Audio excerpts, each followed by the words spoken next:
एक दिन की बात है कि रावण की बहन शूर्पणखा वो वहां भ्रमण करते हुए आई। पीछे जब सत्संग प्रारंभ हुआ था भगवान श्री राम के चरित्र का, तब आया था विश्रवा को कुबेर जी ने सेवा में 3 नौ युवतियां जो मायामयी और बहुत सुंदर थी, एक पुष्पोत्कटा और मालिनी और राका। पुष्पोत्कटा से रावण कुंभकर्ण, मालिनी से विभीषण और राका से ये शूर्पणखा और खर, इनका प्रादुर्भाव हुआ था। विश्रवा जी पुलस्त जी के ही अंश से प्रकट हुए थे। उत्तम ब्रह्म ऋषि हैं जो ब्रह्मा जी के मानस पुत्र कहे गए हैं, पर क्रोध भाव से कुबेर जी के साथ द्वेष करते थे। प्रारंभ में सुना था उस भाव का प्रभाव हुआ कि माता राक्षसी कुल की थी, तो ये राक्षस स्वभाव वाले प्रकट हुए। पर बड़ी विचित्र लीला, उनमें से विभीषण जी भगवान के परम भक्त। तो ये बहन ही हुई, पिता एक ही है और माता अलग अलग है। ये घूम रही थी, पता नहीं कौन सा सौभाग्य भगवान पर इसकी दृष्टि पड़ी और मोहित हो गई। यद्यपि ये बड़ी भयावनी और राक्षसी स्वभाव की, उसने देखा भगवान श्री राम को तो हृदय में विकलता हो गई। ऐसा सुंदर रूप, अपने को रोक नहीं पाई। प्रणाम है भैया, भगवान के रूप में कौन नहीं मोहित हो जाएगा, प्रणाम है। पर भाव कुछ दूसरा है इसका आंतरिक। जैसे प्रेम तो गोपीजनों ने भी किया और प्रेम मथुरा की कुब्जा ने भी किया, पर जय जयकार कुब्जा की नहीं, गोपीजनों की थी। श्री कृष्ण सुखार्थ निष्काम प्रेम गोपीजनों के हृदय में है। और थोड़ा तो इसलिए श्री शुकाचार्य जी ने तो उसके लिए दुर्भगा शब्द का भी प्रयोग किया है कुब्जा के लिए। गोपीजनों की चरण रज तो बड़े बड़े महापुरुष बंधन करते हैं। प्रभु के रूप को देखकर कामाशक्त हो गई, वैसे फिर भी प्रणाम करने लगा योग्य है। कोई ऐसा है ही नहीं, जब काम स्वयं काम से युक्त हो जाए प्रभु को देख के, कोटि काम के मन को मोहित करने वाले प्रभु का रूप है। पर कुछ भाव कुछ दूसरा है। इसके पति का नाम विद्युत जुहा है। ये काल के राक्षस का प्रधानमंत्री है। रावण ने जब आक्रमण किया तो विद्युत जुहा ने, प्रधानमंत्री था, उसने कहा कि तुम्हारी जो ये इच्छा है कि संपूर्ण ऋषि मुनियों को नष्ट किया जाए और राक्षसी राज्य हो, इसमें हम सहयोग नहीं करेंगे। ये शूर्पणखा का पति था विद्युत जुहा। उसकी कोई आज्ञा का उल्लंघन कर दे बर्दाश्त नहीं था, तो रावण ने ही मार डाला था उसी दिन। अब जब पति को भी मार डाला तो उसके आगे किसका बस क्या है। तो रही थी अपने भाई खर के समीप पंचवटी में, पर सोच रही थी कभी अवसर आए, ऐसा अवसर आएगा तो तेरा विनाश मेरे द्वारा ही होगा। तूने मेरे पति को मारा। वो राक्षस तो था विद्युत जुहा, पर धर्मयुक्त था। वो कहता ऐसा नहीं, आप ऋषि मुनियों को मारे, राक्षस राज साबित करें, इस पे हम आपका सहयोग नहीं करेंगे। तो मार डाला उसने, क्योंकि जो अपने स्वार्थ में अंधे होते वो रिश्ते नातों का सम्मान नहीं करते। अब ये स्त्री शरीर में थी तो राक्षसी, पर मन मारे बैठी थी कि कोई हमें ऐसा। अब खर, दूषण, तीसरा, ये सब अनुगामी थे रावण के, रावण की आज्ञा पे चलते थे। तो सोचा कि अगर इनसे भी जरा बोलेंगे तो हमें मार डालेंगे। रावण का विरोध कोई कर दे ऐसा है ही नहीं। त्रिभुवन में कोई नहीं था कि उसके खिलाफ कोई बोल सके। अंदर ही अंदर सोच रही कभी तो अवसर मिलेगा, जीवन व्यतीत करूंगी, लेकिन जिस दिन अवसर मिलेगा इसका नाश करवाऊंगी।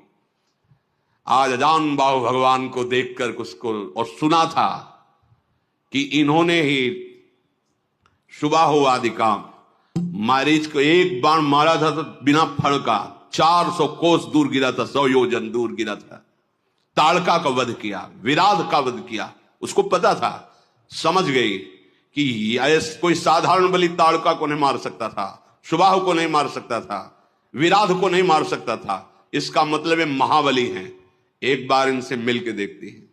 तो प्रभु से कह रही तुम सम पुरुष, क्योंकि आपने भी निश्चय किया है, निश्चरहीन मह करूं भुज उठाए प्रणकीन। और मेरा भी आंतरिक निश्चय कि इसको बर्बाद करके छोड़ूंगी, जिसने हमारे सुहाग को उजाड़ा है। पर बोल नहीं सकती थी।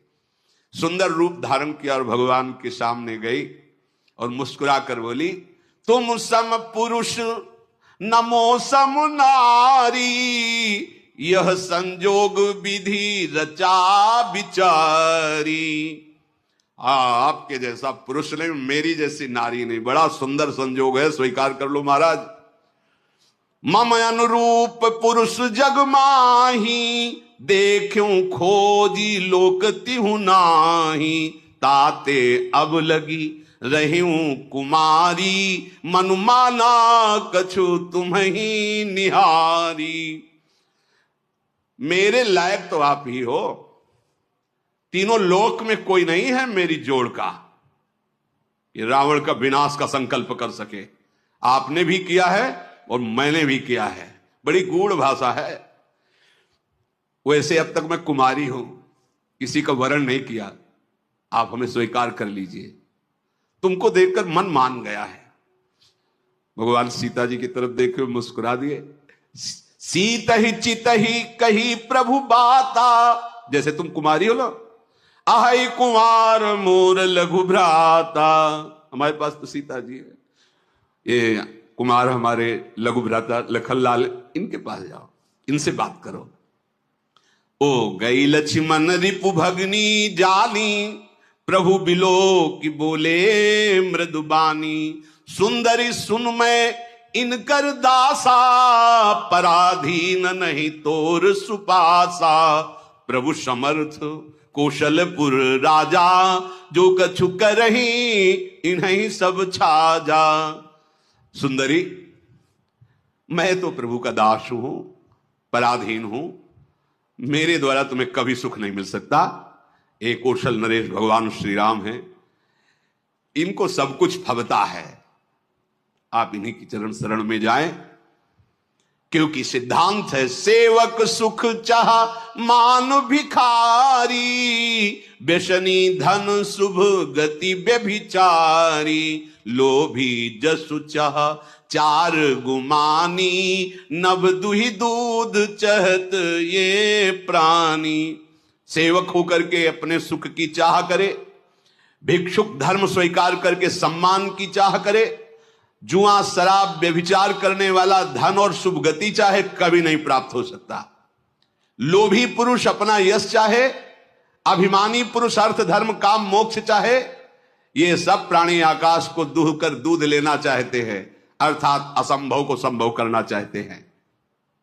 वो प्रभु के पास गए, प्रभु ने फिर लक्ष्मण जी के पास भेजा, लक्ष्मण जी ने फिर प्रभु के पास भेजा, प्रभु ने फिर लक्ष्मण जी के पास भेजा। लक्ष्मण जी ने कहा कि तुमको वही भरेगा जिसके एक इतनी भी लज्जा नहीं होगी। लक्ष्मण जी ने कहा, लक्ष्मण कहा तोई सो बरई, जो तृण तोरी लाज परिहरई। जिसने तृण तोड़ कर लाज का त्याग कर दिया, तेरी जैसे को वही वरण करेगा। अब तो सुंदर रूप त्याग कर आ गई शूर्पणखा के रूप में, भयानक रूप। तब खिसियानी राम पही गई, रूप भयंकर प्रगटत भई। सीत ही सभय देखी रघुराई, कहा अनुज सन शयन बुझाई। सीता जी को भयभीत देखकर भगवान ने पीछे किया सीता जी को, लक्ष्मण से कहा हिसाब कर दो इसका। नाक कान काट लिए। लक्ष्मण तिलाघो सो नाक कान बिन कीन, ताके कर रावण को मनो चुनौती दिन। नाक कान काट के मानो निशाचर राज रावण को चुनौती भेजी हो। लक्ष्मण जी ने शूर्पणखा को नाक कान रहित कर दिया। अब तो जब नाक कान कटा तो ऐसा लग रहा था जैसे गेरू के पहाड़ से पानी का धारा गिर रहा हो, ऐसे खून बहने लगा। नाक कान बिनु भई बिकरारा, जनु स्रव शैल गेरू के धारा। खर दूषण पही गई बिल पाता, धिग धिग तव पौरुष बल भ्राता। नाक का वैसे विकराल थी, जब नाक कान कटा तो लाल लाल खून बह रहा और विकराल रूप हो गया। अब अवसर ढूंढा, अब विनाश का कार्य शुरू करूंगी। गई खरदूषण के पास और कहा, तू भाई है, बड़े बलवान बनते हो तुम, राक्षस राज बनते हो, देखो तुम्हारी बहन का नाक कान काट, तुम्हारे बल को धिक्कार है। तो किसने किया है? तब समझा कर बताया, यही पास में आए हैं, एक राजकुमार जिनके साथ बहुत सुंदर स्त्री और दूसरे राजकुमार गोरे और इतने बलशाली कि तुम उनके सामने कुछ नहीं हो। देखो तुम्हारी बहन का नाक कान काट लिया। अब तो तुरंत आदेश किया, तो जैसे काजल के पर्वत पंख धर के उड़ रहे हो ऐसे ऐसे भयानक राक्षस अपने असली सब रूपों में युद्ध की तैयारी की। नाना वाहन नाना कारा, नाना युद्ध धर घोर पारा, सूपनखा आगे कर लीनी। आगे आगे सूपनखा नाक कान काटे हुए खून बहते जा रहे, पीछे से भयानक सेना। चलो ले चलो, कहां है वो राजकुमार। अब तो मृत्यु के वशीभूत होकर ये सब खिंचे हुए चले जा रहे राक्षस। गरज रहे हैं, ललकार रहे हैं, कोई आकाश में उड़ रहा है, कोई बड़ी अपनी बलवीरता की डींगे हाँक रहा है। अरे कोई कहता जीते जी दोनों भाइयों को पकड़ लो, पकड़ के मार डालो, उसकी स्त्री को छीन लो। ऐसे आवाजें गूंज रही। भगवान ने धूल देखी, लक्ष्मण से कहा राक्षसों की भयानक सेना आ रही, तुम सियाजी को ले जाओ और कंदरा में गुफा में छुप करके रहो, सावधान रहना, बड़े मायावी राक्षस हैं ये। लक्ष्मण जी धनुष पर प्रत्यंचा चढ़ाकर बाण लिए हुए सीता जी को आगे करके गुफा में जाके सीता जी को विराजमान किया। अब वो राक्षसों की सेना समीप आई। राम जी ने टंकार की धनुष की, तूड़ी से बाण निकाल करके हाथ में लिया। कठिन टंकार सुनते ही कांप गए सारे राक्षस। सारंग धनुष की टंकार भगवान का ये दिव्यास्त्र है। आपने केश पासों को चूड़ा के रूप में, अपने पीतांबर को कमर में कसा। आई गए बगमेल, धरहु धरहु धावत सुभट, जथा बिलो की अकेल, बाल रवि घेरत दनुज। पकड़ो पकड़ो, मारो मारो, ऐसा कहते हुए खरदूषण तीसरा पूरी सेना सब नजदीक आ गई। जैसे बाल सूर्य जब उदय होते हैं तो मंदेह नाम के दैत्य मानो घेर लिए हों, ऐसे भगवान को चारों तरफ से घेर लिया। भगवान ऐसे मंद मुस्कुराए सबकी तरफ दे। ये पहला बाण है। जी भी मुस्कुराए तो जो सब धनुष बाण और सब अस्त्र लिए थे ना, सबके नीचे हो गए। देखते रह गए, इतने सुंदर राक्षस है, मारने आए। देख रहे खरदूषण ने देखा कि यहां तो मारने आए थे, यहां तो सब लुट रहे। भगवान को जब देखा तो उसने कहा मंत्री से कि मेरी बात इनसे कहो। कोई ऐसा आज तक मैंने देखा नहीं जैसा इनको देखा है। नाग असुर सुर नर मुनि जेते, देखे जीते हते हम केते, पर हम भरी जन्म सुनो सब भाई, देखी नहीं है सुंदरताई। इतना सुंदर रूप तो हमने कहीं नहीं देखा। सुनो, यद्यपि इन्होंने हमारी बहन को कुरूप किया, पर इनको मारेंगे नहीं, बहुत सुंदर है। देखो ये बात, भगवान के रूप को देखकर घोर निशाचरों के हृदय में भी प्रेम का स्फुरण हो रहा है।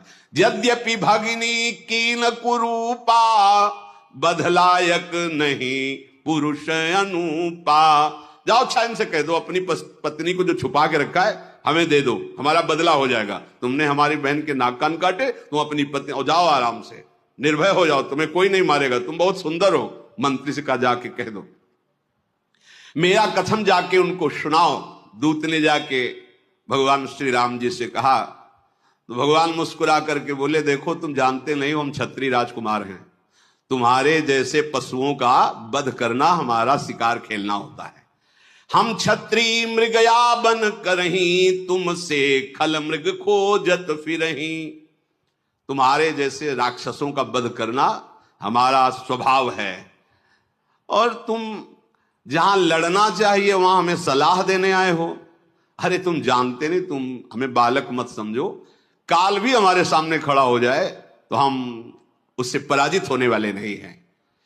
दैत्य कुल का नाश करना और मुनियों की रक्षा करना यह मेरा संकल्प है।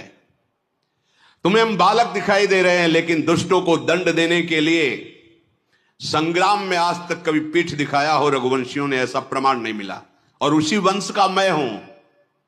जाओ अपने स्वामी से कह दो, रण में ये मित्रता और कपट और चतुराई की बातें नहीं करते, युद्ध करना चाहिए। अगर तुम्हारे में सामर्थ्य नहीं तो भाग जाओ यहां से, अगर सामर्थ्य है तो युद्ध करो, ये सलाहें मत भेजो। ये जो ही बात कही तो जल गया खरदूषण। हमने तो इस पर दया की, ऐसा कटु भाषण करता है, तुरंत इसको मार डालो। अब योद्धा बाण धनुष तोमर शक्ति बर्छी कृपाण परिक कटार फरसा ये सब लेके राक्षस दौड़ पड़े, बड़े भयानक। सावधान होई धाये जान सबल आराती, लागे बरसन राम पर अस्त्र शस्त्र बहुभांति, तिनके आयुध तिलसम करिकाटे रघुबीर, तानि सरासन श्रवण लगी पुनि छाड़े निज तीर। भगवान ने अपने दिव्यास्त्र के द्वारा जितने राक्षसों के अस्त्र थे सबको काट दिया और बहुत खींच करके जोर से बाण का संधान करके बाण ऐसे फुफकारते हुए, अमोघ बाण भगवान के हैं, कोई ऐसा नहीं बच रहा जो सामने खड़ा हो सके। कुछ कटते जा रहे हैं कई कई जगह से। जब बड़े बड़े निशाचर देखते तो भागना शुरू किया सामने से। जब भाग रहे तो खरदूषण लौट करके आवाज दिया, अगर कोई आप पीठ दिखाकर भागा तो मैं उसे मारूंगा। युद्ध में अकेले हैं और इनसे सब पीठ दिखा, आज तक न जाने कितने वीरों को मार के खा गए, मुनियों को खा गए, ये भी मुनि वेश में, इनको तुम पीठ दिखा रहे हो। कुपित जान करके कि हमारा जब स्वामी ही कुपित, फिर लौटे आए, प्रभु कितनी शीघ्र बाण चढ़ाते हैं, संधान करते, किसी को पता भी नहीं चलता। किसी की छाती, किसी का सिर, किसी का भुजा, किसी का हाथ पैर कट कट करके गिरने लगे। पहाड़ के समान राक्षस, तो वहां रक्त की धारा बह रही है, हाहाकार मच गया। अब भगवान ने एक बाण ऐसा संधान किया कि सबको सामने वाला राम दिखाई दे रहा है। वो पूरी भीड़ में राक्षसों की एक बाण सम्मोहन ऐसा कि सामने वाला राम, वो उसको काट रहा, उसको वो राम दिखाई दे रहे, वो उसको आप सही में राम राम कही तनु तजहि पावहि पद निर्बाण, करि उपाय रिपु मारे छन मह कृपा निधान। ये राम, वो ये राम, और कहा जा रहे हैं सब भगवान के धाम पहुंच रहे हैं, क्योंकि अंतिम में राम दर्शन और मुख से नाम, यही बड़े बड़े ऋषि जन मांगते हैं, जो ऋषियों को भी नहीं मिलता। वो घोर राक्षसों को भगवान जब अवतार लेते हैं तब वो लाभ प्राप्त हो जाता है। हर्षित बरसई सुमन सुर बाजहि गगन निशान, स्तुति करी करी सब चले शोभित विविध विमान। देवता कर पुष्पों की वर्षा करते हैं। रघुनाथ जी ने इन पर विजय प्राप्त की। लक्ष्मण जी सीता जी को लेके आए, प्रसन्नता हुई। सीता जी श्री राम जी के उस रूप को देख रहे हैं, भ्रकुटी चढ़ी हुई, धनुष पर बाण संधान करते हुए, जैसे वैसे ही जब स्वरूप को देखा, नेत्र अघा नहीं रहे ऐसे अपने प्रीतम के रूप को देखकर। भगवान पंचवटी में विराजमान हैं, मुनिजन आकर बैठते हैं, भगवत चर्चा होती है। आगे आगे तो चली थी सूर्पनखा, जब भगवान के सामने आई तो सबसे पीछे पहुंच गई थी। जब सब सुहा हो गए, देखा इधर का काम पेट।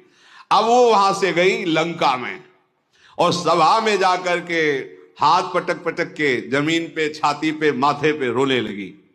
रावण ने देखा, उसने क्या बात है, तेरी दशा ऐसी किसने की? बोले मदिरा पीता है और पड़ा रहता है, सुख भोग करता है, ऐसे कहीं राज्य चलता है? सूर्पनखा ने कहा, करसिपान सोवस दिन राती सुध नहीं तो सिर्फ परा राती। बहुत बड़ा दुश्मन आ गया है तुम्हारा, तुम राजनीति को जानते नहीं हो, केवल शराब पीते हो, मदिरा पीते हो और उन्मत्त होकर महल में बने रहते हो। जानते हो अगर विषयों का संग करे तो सन्यासी का नाश हो जाता है, अगर ठीक सलाह देने वाला मंत्री ना हो तो राजा का नाश हो जाता है, अगर मान प्रिय लगने लगे तो ज्ञान का नाश हो जाता है, मदिरा पीने का वाले का ऐश्वर्य और लज्जा का नाश हो जाता है, विवेक ना हो तो वैराग्य केवल नाटक रह जाता है।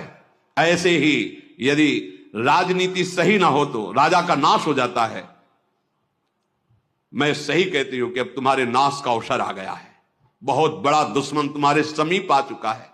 दुश्मन को और आग को कभी छोटा नहीं समझना चाहिए। रावण, तू अपने अभिमान में है और सभा में तेरे जैसे भाई के होते हुए मेरी नाक कान काट ली गई, ऐसे चिल्ला चिल्ला के, तेरे जीते जी मेरी ऐसी दशा। सारी सभा खड़ी हो गई क्रोध से। शूर्पणखा बाह लंबी कर करके रावण से, तेरे जोश में चढ़ाए, अब तेरा विनाश होगा।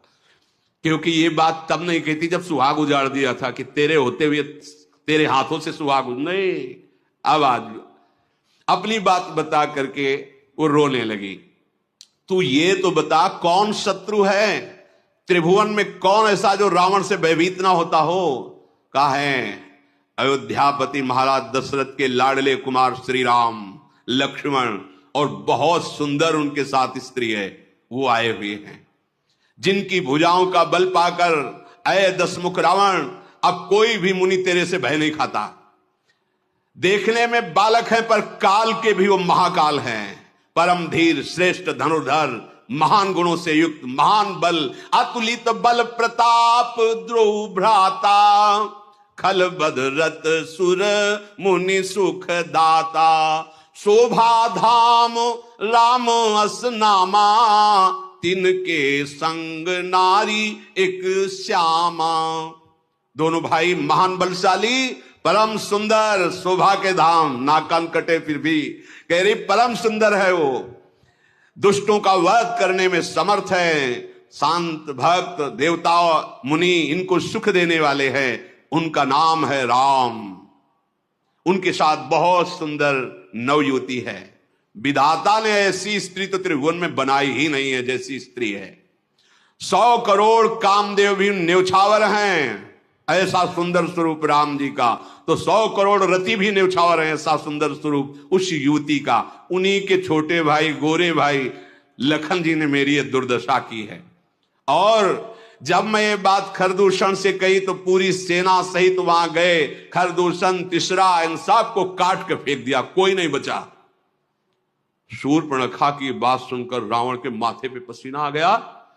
उसने कहा कि सुर नर असुर नाग खगमाही, मोरे अनुचर कहां को नाही, खरदूषण मोहिसम बलवंता, मार सके को बिनु भगवंता। ऐसा कैसे हो सकता है? खरदूषण तिसरा को कोई मार सके, ये तो केवल भगवान ही मार सकते हैं, दूसरा कोई मार ही नहीं सकता। सुर रंजन भंजन मही भारा, जो भगवंत लीन अवतारा। ये कोई साधारण ज्ञानी भी नहीं है, भगवान शिव का ये महान अनन्य भक्त है। अब स्वभाव में राक्षसी प्रवृत्ति है। विचार किया उसने कि खरदूषण, तिसरा, इनको तो भगवान ही मार सकते हैं। और मैंने सुन रखा है ऋषियों से कि भगवान का अवतार होगा जो अपने भक्तों के मन को सुख देने वाले हैं। आहा, जो संसार के भार का हरण करने वाले हैं, उन्हीं भगवान का अवतार। तो क्या उन्हीं भगवान का अवतार हो गया? यदि वो भगवान हैं तो मैं जाई बैर हठि करऊं, प्रभु सर प्राण तजे भौतरऊं। अगर भगवान है तो मैं उनसे बैर भाव की उपासना करूंगा, ऐसा दृढ़ बैर करूंगा कि उनके अमोघ बाण से परम पद को प्राप्त होऊंगा। क्योंकि मैं जानता हूं मेरे से भजन तो होगा नहीं। हो ही भजन न तामस देहा, मन क्रम वचन मंत्र दृढ़। मैं राक्षसी स्वभाव का हूं, मेरे से भजन नहीं होगा, पर मैं बैर करूंगा, पर दृढ़ बैर करूंगा। इनके सिवा किसी और का चिंतन न हो, ऐसी दुश्मनी इनसे ठानूंगा। भक्ति से तो भजन होने वाला नहीं इनसे, पर इनका मैं ऐसा चिंतन करूंगा बैर भाव से। अंतिम समय तक इसका निर्वाह किया रावण ने। कहां राम रन हतो प्रचारी। अगर कहीं राजकुमार हैं तो अभी मजा चखाता हूं, अगर कहीं भगवान हैं तो दृढ़ वैर करूंगा, इनके बाणों से मैं परम धाम को जाऊंगा। शेष चर्चा आगे। श्री राधा वल्लभ।